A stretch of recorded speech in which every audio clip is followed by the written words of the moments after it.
আসসালামু আলাইকুম রহমতুল্লাহ। প্রিয় দর্শক, ইতিমধ্যে আপনারা দেখেছেন সোশ্যাল মিডিয়ায় যে ইসলামী ছাত্র শিবিরের যে পানির ট্যাঙ্কি একটি হল থেকে সরিয়ে ফেলা হচ্ছে, ভেঙে চুরে ফেলতেছে।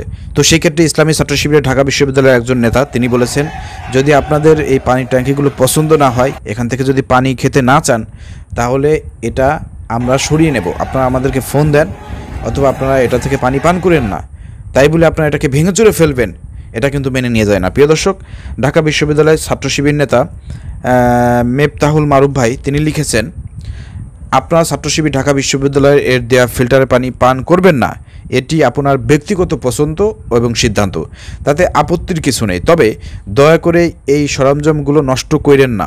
একটি ফিল্টার বসানোর পিছনে সংশ্লিষ্টদের অনেক পরিশ্রম, সময় ও খরচ জড়িয়ে থাকে। আমরা কোথায় কোথায় গিয়ে কত চেষ্টায় এই ব্যবস্থা করেছি তা শুধু আমরাই জানি। আপনি যদি এটি ব্যবহার করতে না চান, সেটি আপনার অধিকার। সেক্ষেত্রে অনুরোধ থাকবে, ব্যবহার না করে সরিয়ে বা ফেরত দিয়ে দিন, তবে সরাসরি নষ্ট করে দিয়েন না। অনাকাঙ্ক্ষিত এবং হঠকারী সিদ্ধান্ত, যা কারোর জন্যই কল্যাণকর নয়। আমাদের মনে রাখতে হবে, অন্যের ক্ষতি করে নিজের অবস্থান তুলে ধরা কখনোই গ্রহণযোগ্য হতে পারে না। আপনার দাবি থাকতেই পারে এবং তা শান্তিপূর্ণ উপায়ে উপস্থাপন করাও আপনার অধিকার, তবে প্রতিক্রিয়া জানানোরও একটি গ্রহণযোগ্য সীমা থাকা প্রয়োজন। আমরা সবাই ঢাকা বিশ্ববিদ্যালয়ের শিক্ষার্থী। এখানকার পরিবেশ, মূল্যবোধ ও গৌরব রক্ষার দায়িত্ব আমাদের সবার। দায়িত্বশীলতা ও সহনশীলতার সঙ্গে সকল বিষয়ে এগিয়ে যাই। মেফতাহুল মারুফ, ছাত্র শিবির নেতা, ঢাকা বিশ্ববিদ্যালয়।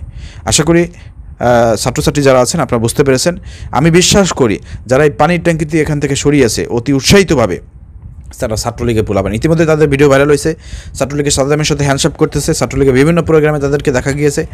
তো এরা মূলত ছাত্রলীগের এতদিন লুকিয়েছিল, তাদের মুখোশ উন্মোচন হয়েছে। সাধারণ শিক্ষার্থীদেরকে বলতে চাই, যারা এই পানির ট্যাঙ্কিটি নষ্ট করেছে এদেরকে আইনের আওতায় তুলে দেন, দাবি প্রশাসনের আওতায় তুলে দেন। অবশ্যই এদেরকে ক্ষতিপূরণ দিতে হবে। যদি এই পানি ট্যাঙ্কি নষ্ট হয়ে থাকে, তাহলে এর ক্ষতিপূরণ তাদেরকে দিতে হবে, সেটা দিতে তাদেরকে বাধ্য করতে হবে। আর অন্যান্য হলে এখনও পানির ট্যাঙ্কি যেখানে আছে, ছাত্রদলের অথবা শিবিরের, তারা দুই গ্রুপই তো পানির ট্যাঙ্কি দিয়েছে। অর্থাৎ কেউ পানির ট্যাঙ্কির গায়ে টাচ করবেন না। পানি পান করতে না চাইলে পান করেন না, কিন্তু এটা ফিরিয়ে দেন, নষ্ট করেন না। ঠিক আছে? মহাপাপ করবেন, বিবেকের কাছে ধরা খাবেন আপনি। ঠিক আছে? তো এটারই অনুরোধ জানিয়েছে ছাত্র শিবির নেতা। আপনার পোস্টটি শেয়ার করুন। আসসালামু আলাইকুম রহমতুল্লাহ।